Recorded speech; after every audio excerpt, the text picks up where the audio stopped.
This is one of the filters that I use in my life of, do I do the stupid, crazy shit now? Or do I have a regret later on in life? And I don't want that regret. It's common for people to age and get this component of, weakness and instability, and we get wheelchair bound. It's common for that, but it's actually not normal. It's not the way that our bodies were meant to be. How possible, in your opinion, is to reverse aging? So I think we're on the verge of a longevity breakthrough that way. That innovation curve is going to exponentially grow faster than a hockey stick. And you've got Google and you've got Amazon, and they're throwing billions of dollars into digital health, but yet on the outside you got all these just like crazy people flying all over the world that are just, outside of the system, and they're creating companies that are game-changing companies. My one molecule is going to solve your one molecule's problem.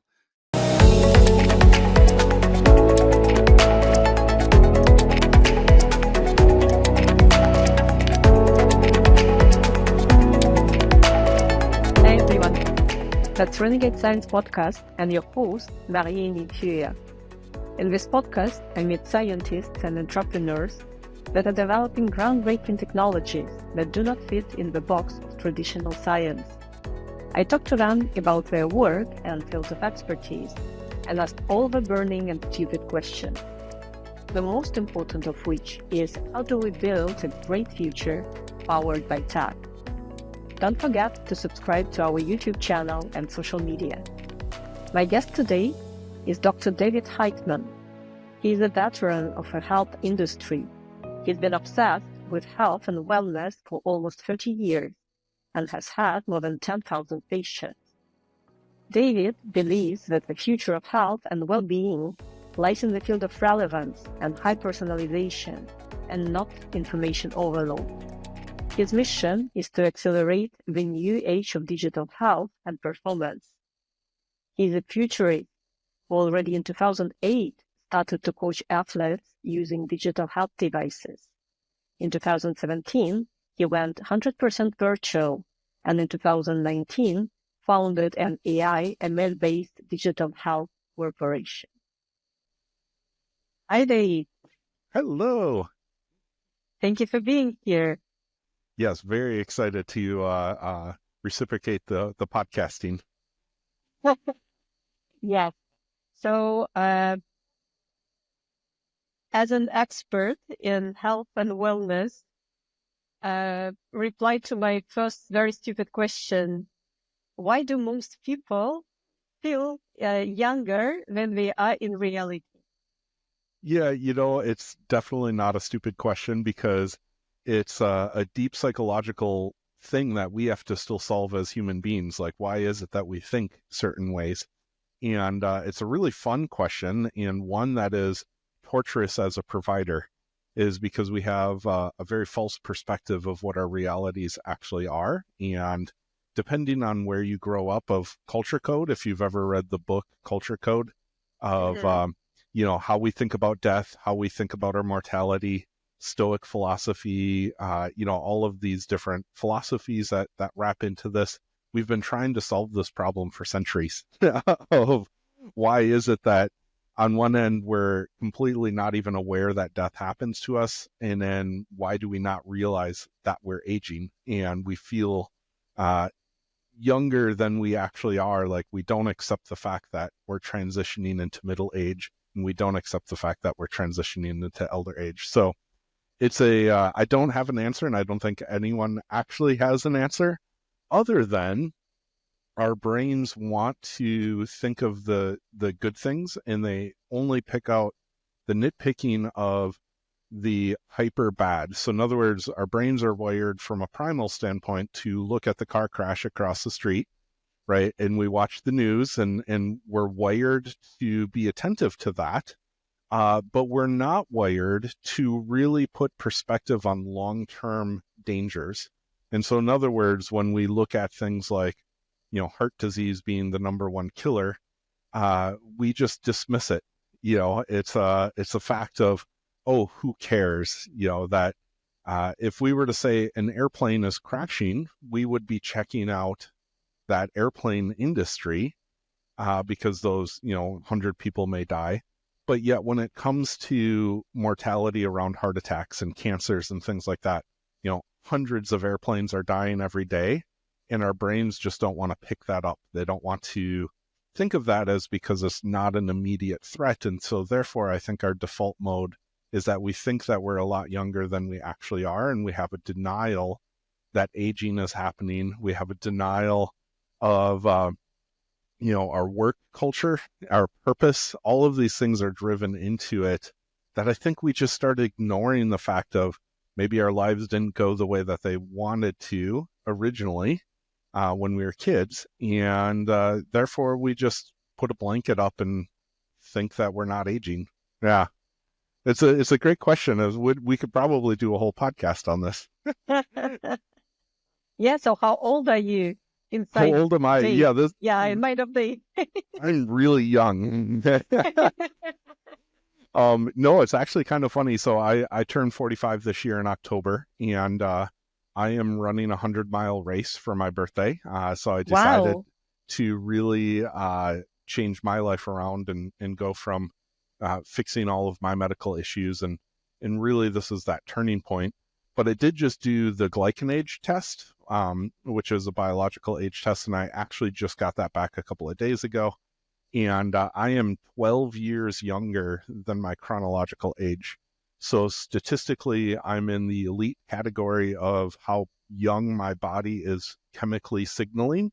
And I have great news. I'm in the elite level of all of my organ health and things of that nature, which I thought it's an interesting conundrum, is that I have this thing called calcium shell disease, which is it leaches calcium and magnesium out of my bones, and I've struggled with that for like 8 years.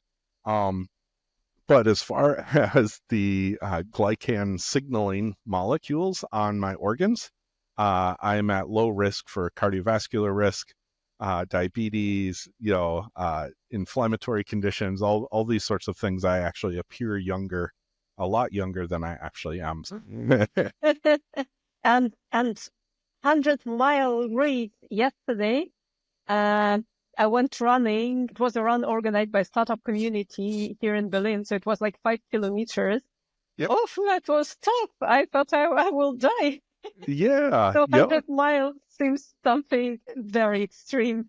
It is very extreme, and it's a challenge that I wanted to do because of my aging thought process. As my 85-year-old self, if I were not to do this right now, my 85-year-old self would be very disappointed, and I would have that as a regret. So, and this is one of the filters that I use in my life of, do I do the stupid, crazy shit now, or do I have a regret later on in life? And I don't want that regret. The other side of it is my 16-year-old self would be very disappointed with me in that I wasn't living my life at optimal in my 30s. And so now I'm trying to swing back into the middle of what I know to be happy and healthy for me, of where I wanted to go with my life. And so that's why I chose the 100-miler is I needed that challenge. I needed that extremeness. That's just the way I like to operate. But I'm giving myself, it's been a whole year of training so far. So it's been a slow progress of I couldn't run more than 5 minutes at a time for a year ago. And now my training blocks are in 5 and 6 hour sessions. So it's, drastically different in the year. On my Mind of Dave channel, which is my podcast channel, I'll be publishing probably, I would say, December, January timeframe. I'll be publishing a little documentary about it. And it's my story of my condition and everything that I had to go through to get to even the starting line. And then it'll include the race and all the info about it. Oh, I'm sure that this story will inspire many, many people. That's what I'm hoping for. Yeah. I'm absolutely sure that it will happen. And you mentioned that you decided to change your lifestyle and push the boundaries of what's possible to be closer to your happy and healthy self. But there is another opinion about that. Some scientists say that people who live very long, centenarians, they do that just because they won in genetic lottery. Yeah, they have good genetics, and it's not because of sport, specific lifestyle that they were not smoking or drinking alcohol. So what is your personal take on this nature versus nurture debate? Yeah, this is a big conversation wrapped around in the differences in the confusion of health span versus lifespan. So health span is our quality of life while we're alive, and our lifespan is simply the age at which we live. And so both of those have a nature and nurture conversion, or a percentage component of them, and we definitely can't separate them out as, it's a percentage of each. So we have our genetics, and overall as a human race, we do have our genetic clock of, there's a limit, right? And we can look at various different animals, and they all have these different genetic clocks that, for the most part, we have a window of which we live. And pushing the boundaries of that from a longevity standpoint is one fraction of longevity and health span. The other is what I'm talking about with my 100-miler is I would much rather not think about the long-term effects of what I'm doing. So like, they try to say, oh, smoking, you're going to take a few years of your life off because of this, or even running long endurance, like a marathon, you can actually decrease your lifespan technically because you're actually giving yourself mini heart attacks as you're going, and all your cardiac enzymes and things like that, as if you were having a heart attack. Like, it's a big stress on the body. When you're doing 100-miler, you actually don't increase your heart rate that way. You would die out and not be able to make the race. To the end of the race, you have to think of these things as like, you're doing it for 30 hours. That's my race time. And you're doing 30 hours of just low-grade movement forward. And so it's not as much of a stress. But I prefer not to even think about that stuff. I prefer to think about the quality of my life in my health span. Because for me, I would rather be living the way that I want to and chasing my joy and happiness. And especially when you consider the off chance of, at any point, I could get hit by a car, I could, suddenly keel over and die. And I would rather take the chance of increasing my health span more than my lifespan. And to me, that is my personal opinion of how I look at it and move forward. I also want my health span to go into my 80s, and then I want to die quickly, even though that's statistically not the way that it happens. Most likely, everyone just kind of goes through this phase of really crappy end of life, which is, going back to your first question, we tend not to think about that. But knowing all of these things, like, I would rather be the person who can get out and not be, dysfunctional. Our genetics have like a timeline. We can lean into our genetics to optimize from a health span standpoint, and then let all that nurturing happen. So do the actual nurturing, do the daily habits, do the things that work for you, test and measure with digital health devices or whatever kind of tracking you want to do. And that's basically the approach that I take on it.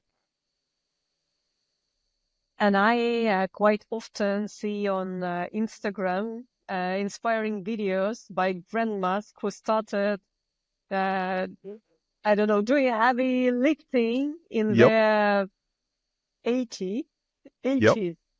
Yeah, and they show the improvement through the years.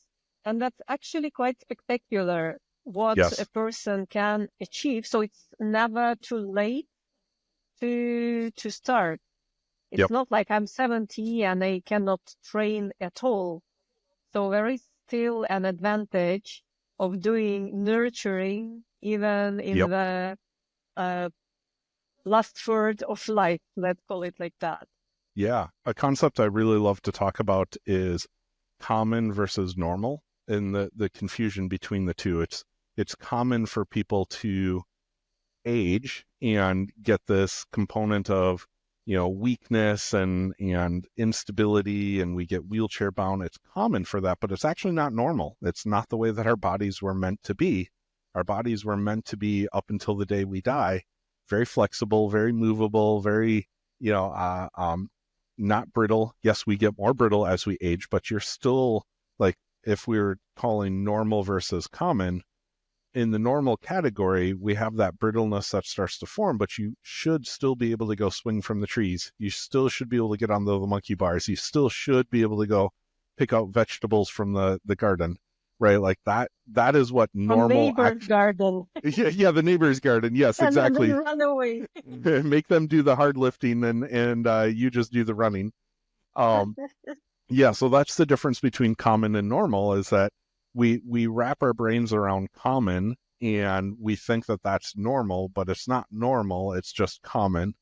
And so once we realize that, that gives us a lot of hope that the nurturing component side of our genetics can actually happen. And when you see inspirational stories on Instagram, and especially with the Olympics, that just happened, we see all of the elderly Olympics of the people who are reaching that 100-year-old, and they're sprinting down the track and setting world records, and all of that kind of fun stuff is extremely inspirational to me. Absolutely. But still, modern healthcare has lots of problems and issues that we need to tackle. So which main problems you would name? Yeah, this is a conversation where money gets involved. And to me, the reality is healthcare is working exactly the way that it's actually supposed to, in the way that it's actually designed. And when you get money involved and you get investors and quarterly, profit sharing and public offerings and those sorts of things, your job is to actually make money. Your job is not to make people healthy. And so there's a weirdness in that the healthcare is actually working the way that it's supposed to. It's, the multi-trillion-dollar industry machine pumping out more money for the investors and the people who own shares and stocks. With that being said, all of healthcare is the reason, to me, and why it doesn't work, and we consider it broken, people who are, in this type of field, is simply the perspective issue. We are missing the perspective of, we think we know it all. We think we have this great mechanistic view of things, and we're not putting together the next layer of what science is actually showing us in these interconnected communication systems and electrical beams and all of these sorts of things, that healthcare in itself is 17 to 20 years behind the research, depending on which country you live in. In America, this is very well studied, and America is very poor at keeping up with integrating science into the healthcare system. And so on average, if you look at just the basic progression, it takes 10 to 15 years for research to make it into the educational system of the textbooks.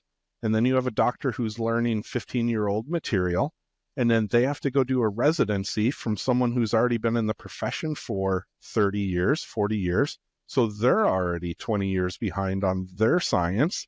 And so you get this whole long stream of, by the time a young person who graduates medical school enters into the system, the information that they're getting is very old and antiquated and not up to date on the research. On the other end of it, we have, 4,000 research articles pumping out every single day.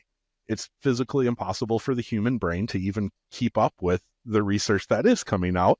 It's almost even hard for AI to summarize it for us, even though we have all this amazing technology. Like, how do we implement? How do we change things? How do we change our policies and procedures in hospitals?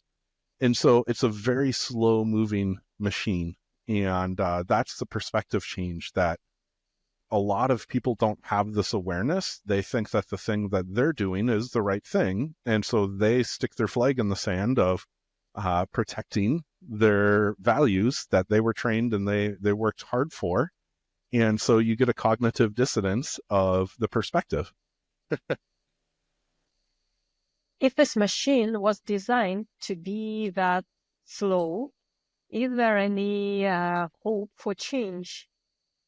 Yeah, this is what I'm personally really excited about with digital health and disrupting, putting the power into the person, not having the power be in the hospital healthcare system. And what I mean by that is that, I'm a true believer, and I write about this, I talk about this all the time, that as a great example, our bathroom is going to replace our primary care provider. In other words, we're going to have mirrors. We already have all this stuff. First of all, this isn't anything new that I'm about to talk about. We have mirrors that use AI that can track your moles and surgical scars and everything, about you, your joint angles, all of that kind of stuff.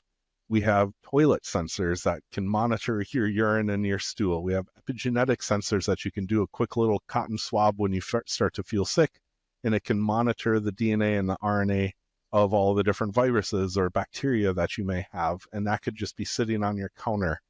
There's your Wi-Fi. Actually, there's all sorts of companies that can link into your Wi-Fi and actually measure your biometrics. You don't even have to wear a watch these days.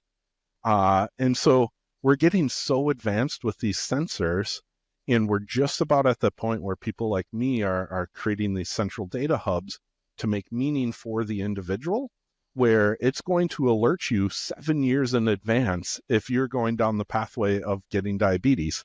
And so we're going to go into the phase of empowering people before they need the medical system. And the medical system is going to have to shift into treating the 4% of people that really actually need help. And right now, we're just over inundated. There's only enough doctors for 1% of the population, 1% of the time. And so we're going to free up a lot of that system by shifting into personal empowerment for the individual. And then that'll free up the doctor system to actually grow and expand and to become even better at the stuff that really needs to be into the healthcare system. That sounds great. Yesterday Yeah, I had a right. very, now it all needs to happen. Yesterday I had a talk actually about that with a guy who is building a startup. It's a mix of they have a DNA kit, which is patented, and AI. So, and what they are doing, they are creating a system for families. They're able to test their DNA, so father, mother, and kids, especially if they have any genetic diseases or disorders, or anomalies, whatever. So, and with the results of this testing, you go to Claude. We built on top of Claude an interface, and you are able to chat, with AI about what it sees in your DNA, and it's actually quite helpful. It really sometimes recommends things that were last points in the list of a doctor, who was treating the patient. So, but with that, they also empower people, to know more about their own health, and to be able actually to feel themselves equal, with doctors, because doctors are the holders of a sacred knowledge, and very often people just know nothing about that. They are not biologists, they are not professionals, experts in medicine, and and this is the way how they are able to know more about their condition. So that sounds great, and I think it falls in the same line. Yes. And that's exactly what I'm talking about is that empowerment shift is starting to happen. I still think we're really in the early stages of LLM development where a lot of them don't have enough personal context yet. So it's great that when you have a genetics company in this example, where it's connected in directly to your genetics and you can ask it questions, but it's still a limited perspective of the person in that we don't know where they've been, what they have, what issues they're dealing with, what their blood work is, and those sorts of things. And that's where we need to go in order to get these things really actually dialed in to be very helpful. Yeah, definitely. I see that this field is quickly growing, and I guess that in the next years we will see lots Yeah. of advancements. Yep. And we just talked about personalization. Yeah, that current LLMs, they lack this more personal approach and data, which is relevant for each patient.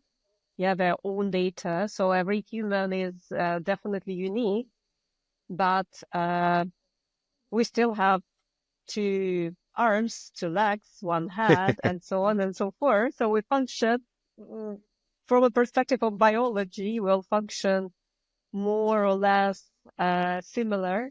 So how big can be the difference between 2 human beings? Yeah, it's a fascinating topic. Is that in this blew my mind when I started learning this in the late 90s, early 2000s, when I was going through my biochem degree, of just that thought process of how close genetically we are to mice and pigs and monkeys. And they're really, like, statistically speaking, you're like, we're only like this different compared to those other types of animals. And then even in our interspecies of between humans, we're really, really, really, really, really close. But it's that tiny little bit of a difference that gives us such a uniqueness between males and females, genetically, where we come from. So this is a great conversation of an awareness piece that people can take away. I love talking about this because people can look through their family history and get without even having to pull their genetics, they can start to get a feel for especially things like diet and anxiety and those sorts of things. You can look back at your family history in the previous 4 generations. And then you can also look back at your lineage of, oh, I come from the Eskimos, right? And so if we look back and we look at, Eskimos as a regional thing, right? There's not a lot of greens. They weren't eating plants. They were eating fat and meat, right? And so they, over centuries, developed the mechanisms internally to digest fat better than, say, someone who grew up near the Sahara Desert, right? And so if you look back at your history and your lineage, you can start to actually find, if you're in Northern Europe descent, the winters were tough and that there wasn't plant life and that was edible.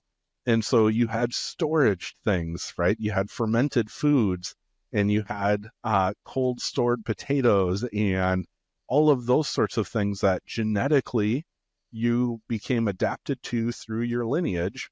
And you're more likely to be, if you're talking optimal, if you lean into that, you're more likely to have success with those types of diets. And so when you actually go to pull genetics, and this is the difference between lifestyle genetics versus something like pharmacogenetics, which is looking at your genetics and how you digest medications or your risk of disease.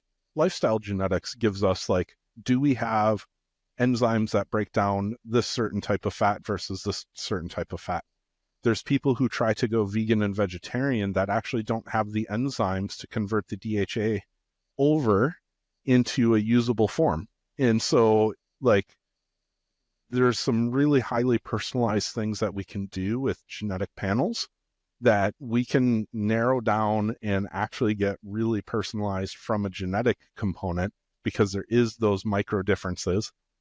For, like, me, I have MTHFR problems, and it's only a problem when my life around me is stressful.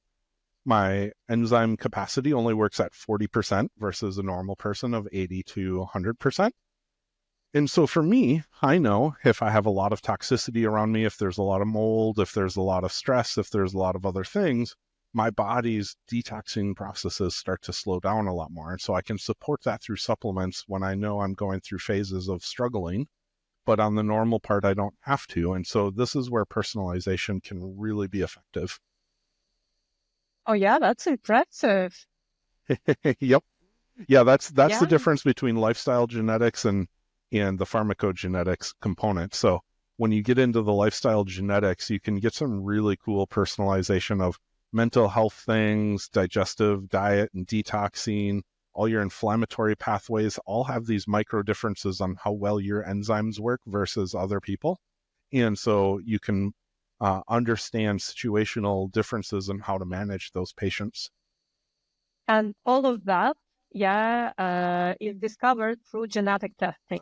Correct. Yep. Yeah, you got to get a good lifestyle panel, and it has to be labeled as a lifestyle panel because otherwise you won't get all of the genetic SNPs that are required. Yep. I already want to make a test and to check what should I eat. Yeah, maybe I'm an Eskimo, so I'm trying to go vegan.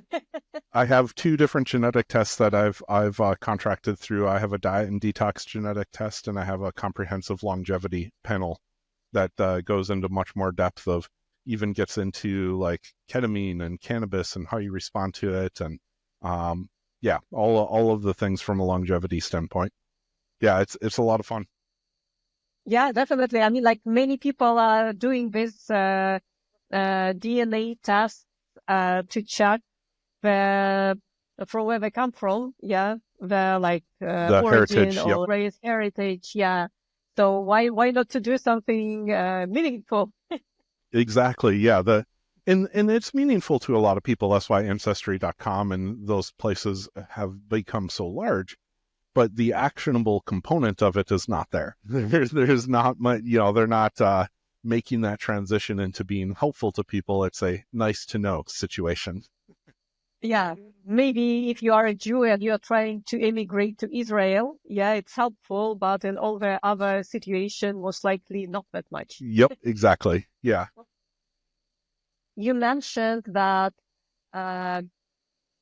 you can gain some insights about, as an example, your diet, looking at 4 generations back. So does that mean that you should try to eat the kind of food that was prevalent in the diet of your ancestors? Yeah, it's very much so. And for the most part, right, this is like an 80-20 rule where, barring obviously people have celiac disease, people have, there's all sorts of conditions that would change this thought process. But for the most part, you can look back and before the pre-industrialization, which is, only 1 generation back, which is hard to believe, 1 to 2. But if you go 3 to 4, we know that our genetics, so there's 3 categories of genetics that we have to have an awareness of. There's the hardcore genetics that are passed down from, to be human, generation to generation. We also have these epigenetics that happen that are actually passed down from generation to generation as well. In certain, research projects, anywhere from 2 generations to 7 generations have been shown that they're kind of like, if you want to imagine Christmas lights wrapped around your DNA, and the different Christmas lights patterns signal to what's being expressed and not expressed and how the DNA folds and packs it into each other. So we can see levels of anxiety passed down from generation to generation. We can see levels of stress. We can see levels of food. There's all these things that package the DNA differently that can be expressed and passed down. And so if your parents were anxious people, there's a high likelihood and chance that you have a tendency to be anxious. Now, these are epigenetics, which means that they're moldable and adaptable. So periods like 3 generations ago, if you had family members that were part of World War I, World War II, Holocaust, all of those sorts of things, those are traumatic events that label the DNA, and then those actually can be seen passed down. So stressful genetics get that passed down. The good news is that we can unwire them, and over the course of 2 or 3 generations, we can finish off unwinding them and change the genetic future of our offspring. And so it's crappy and exciting all at the same time. You're given with what you got. Nothing you can do about it in the short term, but in the long term, you can do all these things to mitigate that and change the wiring of your destiny, so to speak. So that's the epigenetic component that still is difficult. Like there's not good testing for that yet, unless you're in a science lab. Yeah, I know that there are now startups that are trying to work with lifestyle epigenetics. Yep. Yeah, with doing this DNA methylation test. Yep. And tweaking the lifestyle. Yeah, taking supplements, doing sports. Yeah, and trying to fix, to turn on and off what should be on and off. Exactly. Yeah. Yeah, this is great. But the main goal of all of that is essentially to extend the health span.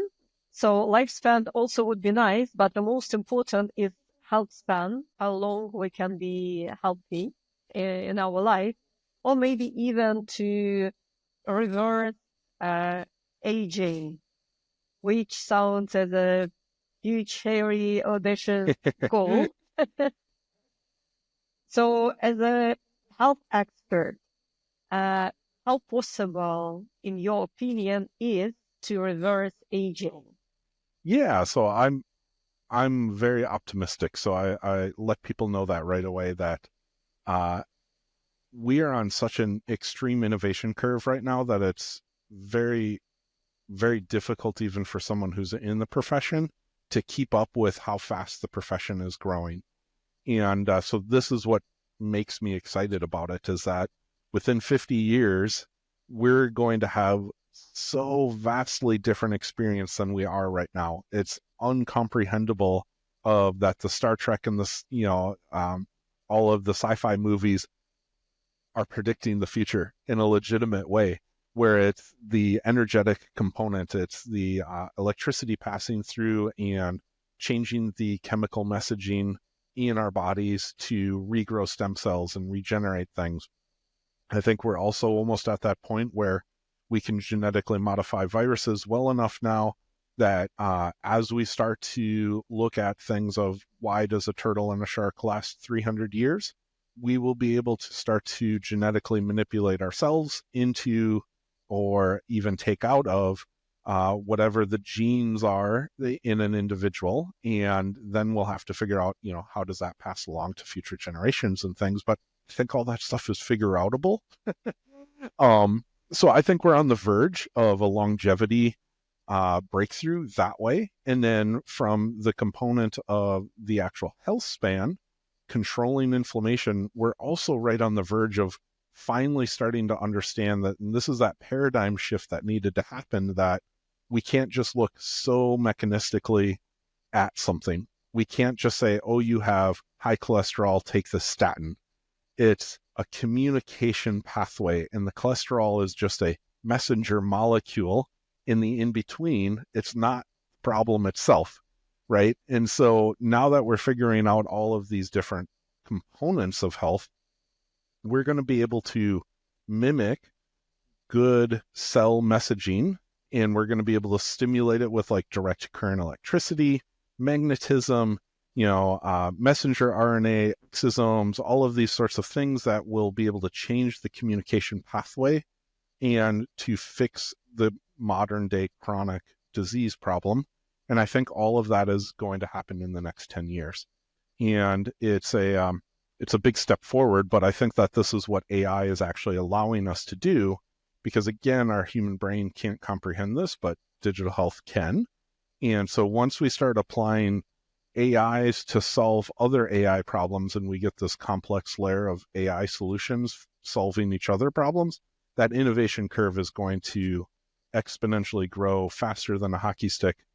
And that we're right on the verge of really transcending into this interesting place where we can't quite comprehend yet. We are living in a sci-fi movie right now. We are, yeah. Yeah, if you've ever watched Altered Carbon or Continuum, or there's a lot of fun ones out there that I love to get geeky about. Yeah, I always wonder what happens first. So is that art and literature that inspires the further development in science, or vice versa?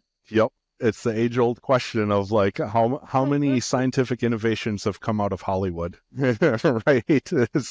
You look at all the different CIA gadgets and the spy gadgets, and you have to have a creativity like any problem solving, and this is actually a pertinent conversation here.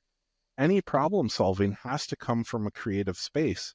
So typically the people who are in the thing almost never solve the bigger problems. It's always people outside of the thing that solve the bigger problems. And this is where true innovation comes from, is it takes someone from outside the system to look into the system and understand 3 other systems that might help solve that system's problems. And so that's really where we're going. And the exciting part about AI and technology, for me as a digital health, and we're going to be getting into this, but I'm taking the end route at looking at technology, and I'm playing puppeteer with the technology versus me being a technologist and just trying to do technology. I'm looking at the end outcome of how do I know what is successful for a patient, and I'm applying to the different technology. And so therefore I'm solving problems in a different way than most of the tech companies are right now, where you've got Google and you've got Amazon, and they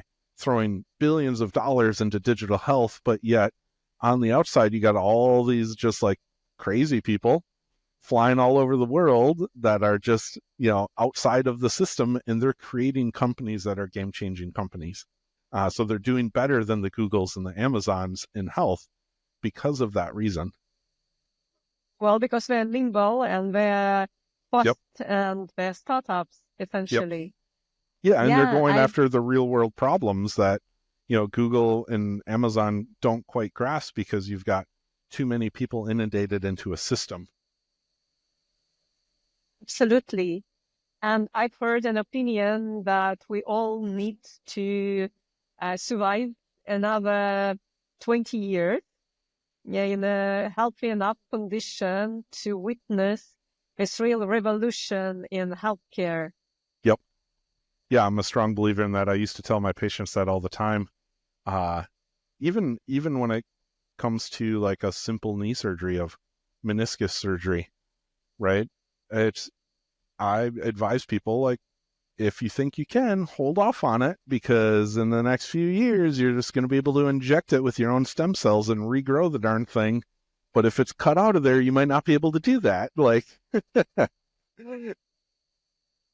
yeah, I always wondered why medicine didn't go previously in this regenerative direction.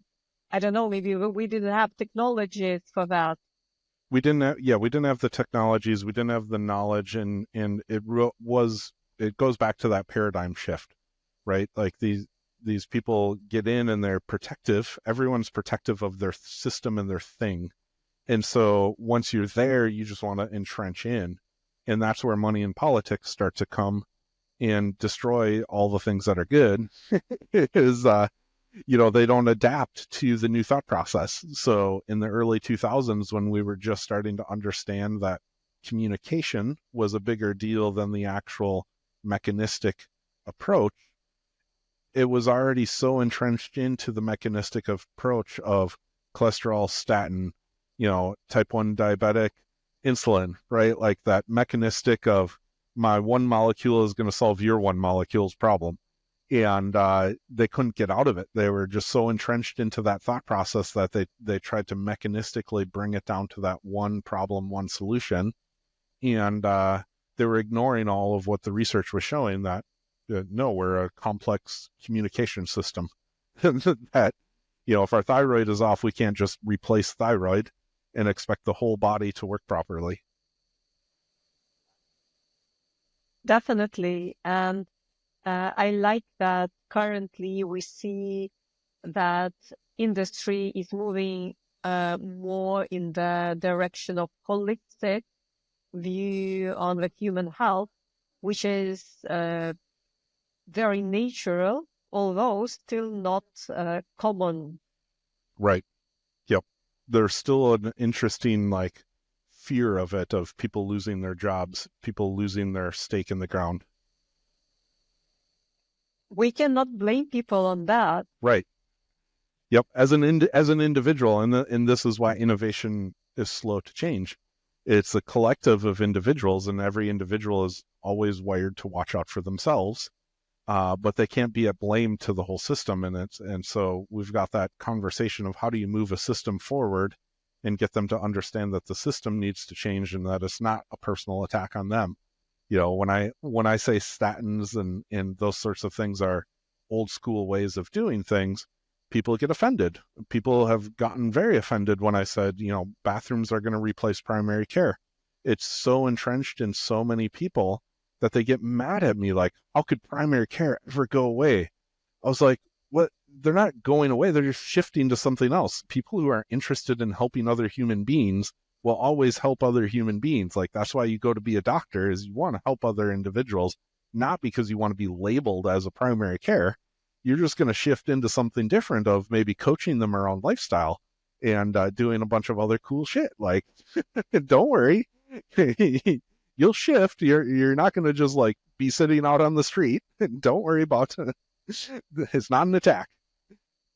Yeah, you will be okay. You will be okay.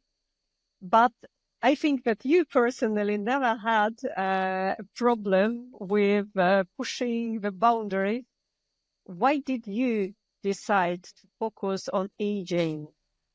Yeah, that's a great question. It's one of those things.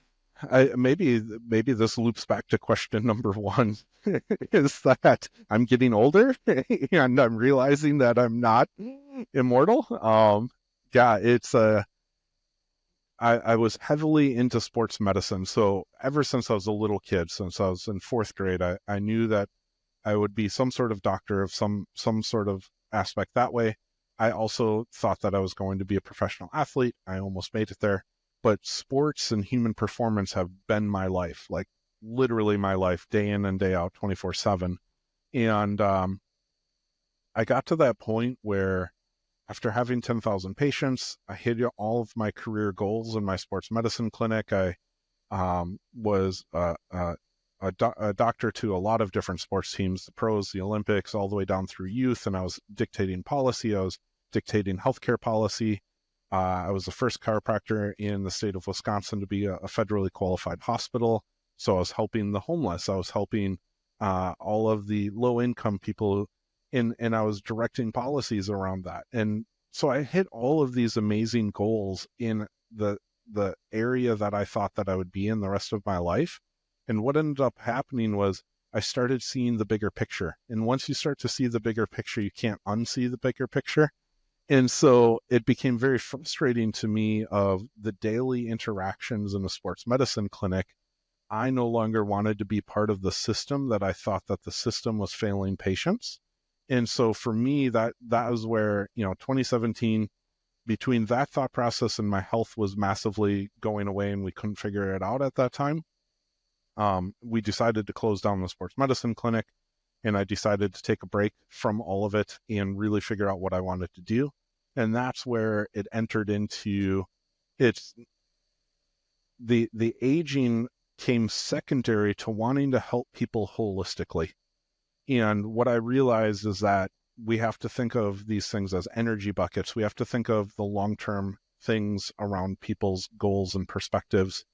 And so for me, getting into AI and digital health was that solution that, oh, okay, aging and longevity is really like this next layer of what's going to be happening, where people who want to exit the regular system, they're going to be focused on this. And to me, all of the vast experiences and degrees that I have and the knowledge that I have, I figured it would be best served if I got into a longevity component rather than a sports medicine component. Obviously. And yeah. in longevity space, you can serve so much more people. Well, and it's a global, it's a bigger thought process of, the root of human nature, the root of human psychology and behavior change. And, all of these other factors suddenly come in at a different scale than focusing on a high performance athlete or a high performance CEO. Yeah, although we had a talk another day about N of one trials. Yep. So practically you are observing and leading 10,000 of N1 trials with high-performing athletes. Yeah. And it's the same concept. It's, how do you push through?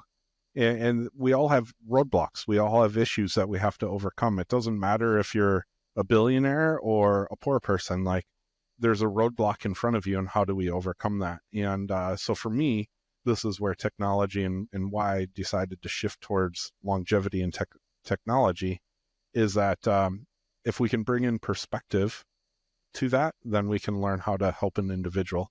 And to me, that's really important. Absolutely. And you call yourself a digital health architect. Yeah. So what do you mean by that? That goes back to that little puppeteer thought process of there's not enough people in the industry that are shifting into the perspective of technology, making a solution for people. So in other words, it goes back to that 95% of the human population as we go to school and we learn something and we get into a career and a profession and we stay in that one thing. People like me, I get bored very quickly. And so I'm constantly, I never identified with my doctorate degree. I always identified with doing what was best for the patient. And so for me, that always drove me to like, oh, look at that yoga, look at that acupuncture, look at that electrical stimulation, look at that, and it's just a constant obsession with learning new things outside of the system. And the architect component of it is I'm that type of person that I step up and out of what the current roadblocks and what the current paradigm thought process is. And it allows me to, at a much bigger scale, to put pieces together of the different technologies that are happening. And so 2019, when I started my AI focused company, it was because I already had been following AI since 2013 to 2015. I'd been using digital health devices since 2008. And I saw the writing on the wall. I was like, okay, there's going to be no one in the profession who actually understands how to put this stuff together from a patient's perspective and a really usefulness standpoint. Right now, a vast majority of the funding that's going into AI and digital health is redoing the same crap that wasn't successful from the early 2000s. They're recreating WebMD and they're not bringing perspective, right? So basically we have all these millions of dollars going in, billions of dollars going into AI in digital health, and they're not taking the end user into perspective fully. They're, going down to one little microcosm of what that individual might be experiencing, and they're doing the same crap that we've been doing since the 90s. And so for me, this is the important part of calling it digital health architect, is that one is we just need a lot more of people like me. We need a lot of people who need to make that third or fourth career transition into technology so that we can apply a bigger thought process to the tech that's being developed. And then two is just really like, we have to take advantage of the wisdom that people outside of professions have. And so that's the architectural component. So who would you involve in this process? You said people who are outside of a profession. Yeah. So, we all know them. And there are people who, when you meet them, they ask a lot of questions and they're curious. So curious play, they don't immediately have an answer that is like a solid, oh, this is the way that it's done. These are the type of people who have this playful exploration and they ask why. Why is something the way it is? And if you keep asking why at a big enough scale, you're going to find people who really understand how markets move and human nature move. And to me, those are the people that I really want to work with, is, they're not stuck in the one paradigm shift that they have. Yeah, I love asking this why question multiple times. Yep. You can always arrive to very interesting conclusions. Yep.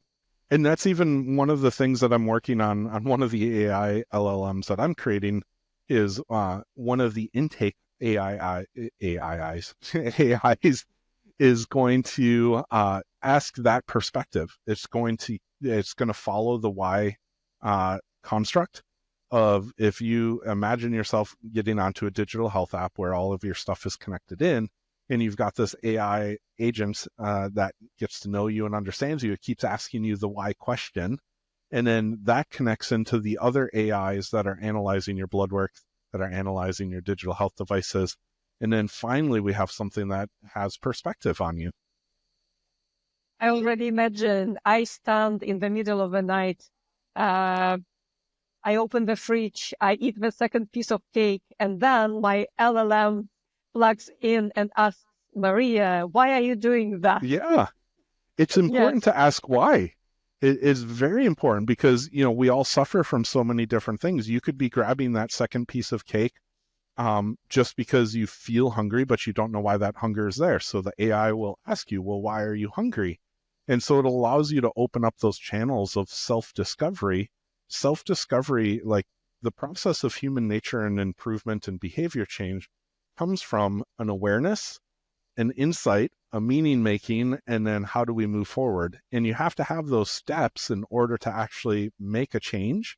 And so when we don't have the awareness of why we're doing, we may be grabbing that second piece of cake because it's something that we did as a child that our parents helped us with. At any time we were struggling with something in life, they always went and grabbed that second piece of cake, or ice cream is the most common thing that we see when I'm coaching people.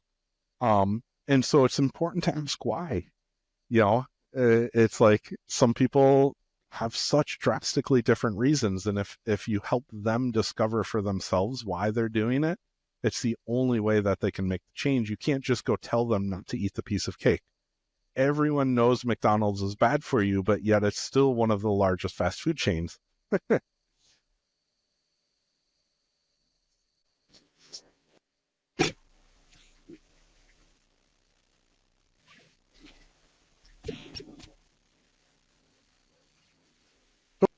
I hear someone else's audio. You may have connected into someone else's earbuds. Yeah, I'm hearing someone eat.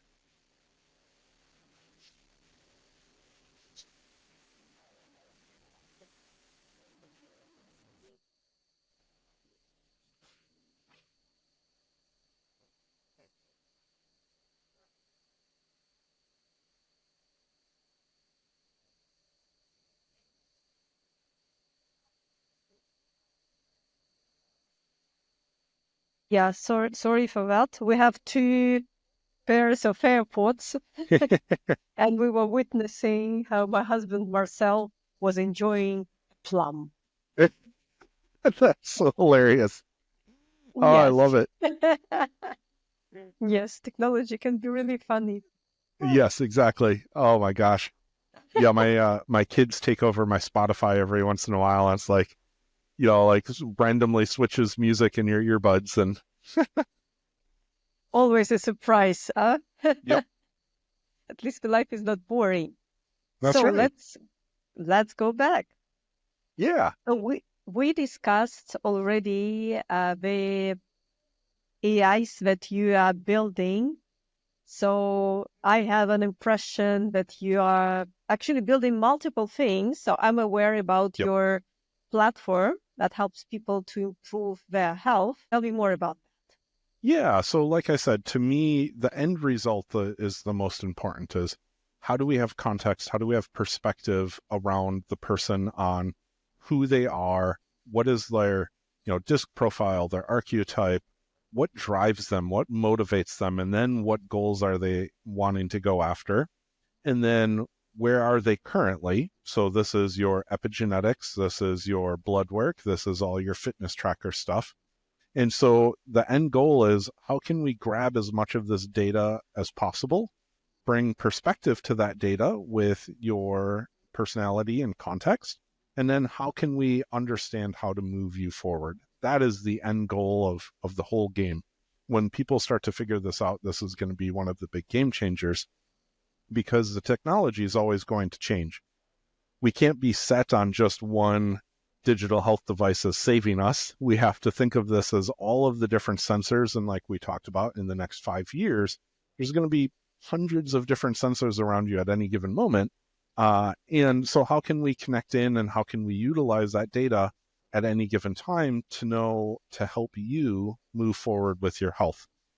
Even one step further in my higher end of what I'm doing of my one-on-one coaching is how can we operationalize your life? So in other words, I'm working on that equation of, we realize you're stressed at work, and when your Tesla picks you up, it automatically knows the binaural beats that works best for decreasing your stress, and it puts you back into the angle of the chair that it knows that you like, and it automatically door dashes your food to your house in the macro count that you need for your health, and controlling your CGM data.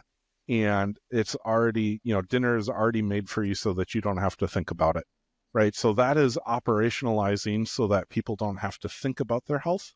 That is where I want to personally take things with the platform that I'm creating, because to me, as everyone is lazy, and the least things that we want to be worried about is trying to figure out our blood work, trying to figure out our genetics, or trying to figure out fitness data. Like, we shouldn't have to think about any of this. We should be at the point where technology understands us, puts it into perspective, and does stuff for us. And so to me, that is the big next innovation that can happen in health, is to get people who don't understand health to actually be healthier. And so in order to get past that, if you're familiar with, on average, people say 15 to 20% of the population actually care about their health. The other group of people, like, how can we help them? Well, we have to do things for them. And that's where I think technology can start to go, is we can start to get all of the values aligned together. And I think AI is finally at that point where, if you imagine on a platform, multiple AIs that communicate with each other, that are all working for you as your own personal executive team. And you have an executive team who understands your health data. You have an executive team who understands your blood work. You have an executive team that knows what you like to do and your habits and your perspectives. We have an executive team who is like a journaling app that you can just talk to.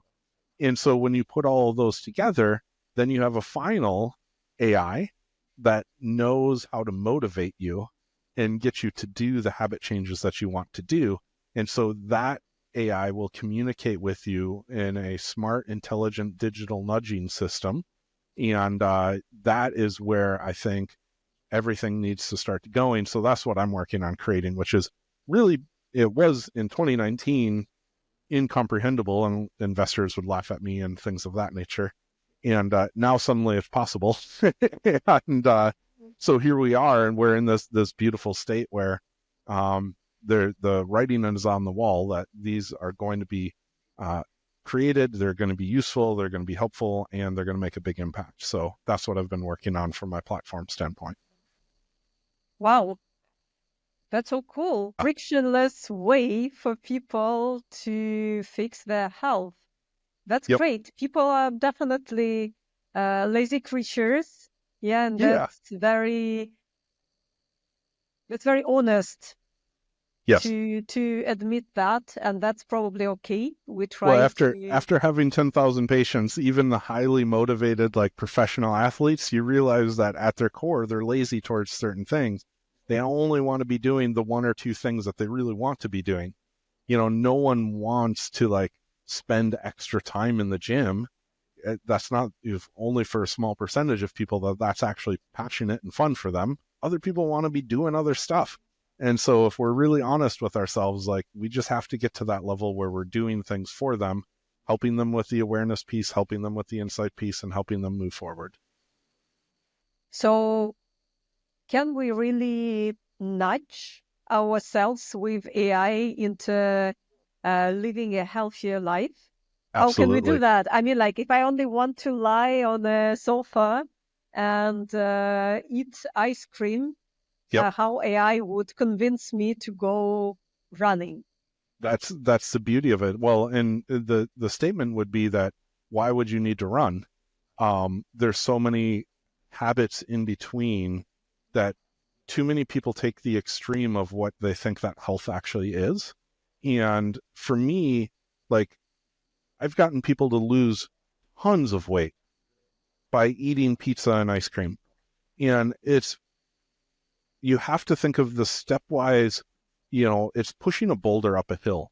And if you can make that boulder a little bit smaller, if you can focus on the micros of change rather than the macros of change.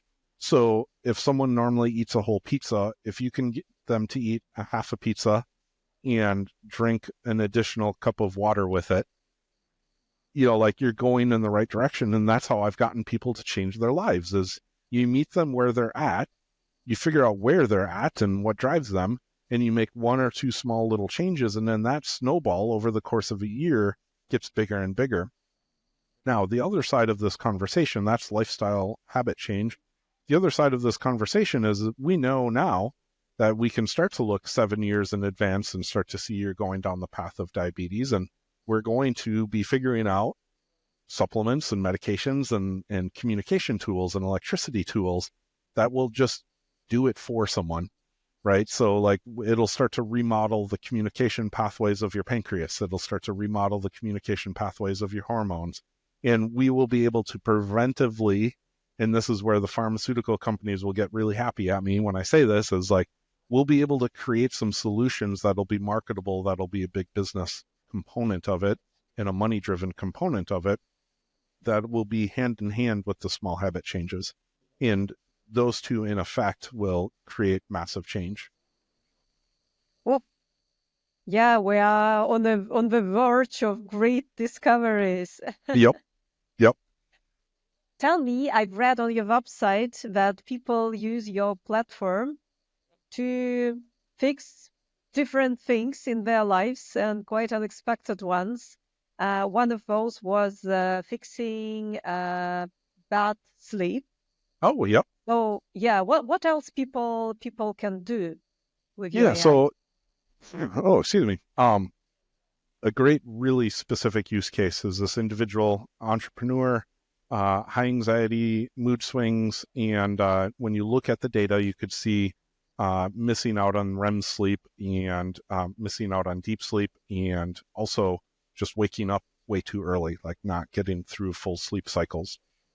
And when we look at the data, when you're able to pull all of the data into one centralized, contextualized hub, we can look at the calendar, we can look at, all these other factors around it. And so we could delineate out when activities were happening, when they weren't happening, when food was consumed, at what macros and everything like that. So we combined the calendar, all of the exercise and activities, all the macro calculator stuff, the CGM, and all the sleep and fitness tracker data. And when you put that all together for this individual, there's some really big, blaring, obvious things could happen, is we could compare and contrast that when this individual ate 30 to 40 grams of protein after 7 o'clock at night, their deep sleep pattern would happen and they would get 2 more hours of sleep. And Wow. so you can start to see these patterns that when you put it into context and you put data into context, you can real world actually solve problems for people, rather than just give the general recommendation of don't eat after 7, which is like the most common advice right now. But this individual needed, 30 grams of protein after 7 in order to get into the deep sleep cycle. And then moods would shift the day after and anxiety would go away. We also learned basic things like 45 minutes of exercise before noon versus 120 minutes of exercise in the afternoon is needed for that individual to get optimal sleep. And so if you're talking optimization in the entrepreneurial world and high performance CEO type of stuff, right? Would you rather spend 120 minutes doing your cardio or 40 to 50 minutes of doing your cardio? Well, obviously, if you just shift into the morning and get your morning workout in, you're saving yourself all of that time, which when you're in the world of a high performance CEO and you're living your life off of 15-minute meetings, that's an extra 2-3 meetings and productivity. And, you can get into all that kind of stuff. So this is the importance of contextualized data and bringing it in from a specific standpoint of being able to combine all the different aspects of health. Yeah, these insights are so personal and unique. For somebody Correct. else, probably that would not work. So you need to have all the data Yep. and then look into it to find what actually happens with this individual. Yep.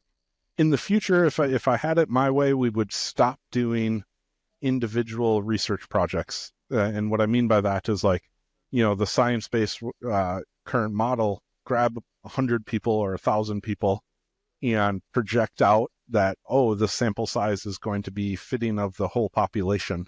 And this is just random correlation causation type of research that's done right now. I would rather see the shift into everyone being their own scientific experiment, because everyone's path is different, everyone's road is different. We need different things at different times in our life. So what worked 10 years ago does not work for me now. I have different needs now. I have different melatonin needs now. Like all of those sorts of things go into it. So we constantly are running experiments on ourselves. That's the future of healthcare for me. Oh, that was such a great and inspiring conversation. Thank you for that. So now tell me, what are the best ways for our audience to continue following your amazing work? Yeah, just go to mindofdave.com, and that is my central hub for all of my random thoughts. I have my story about my 100-mile race on there.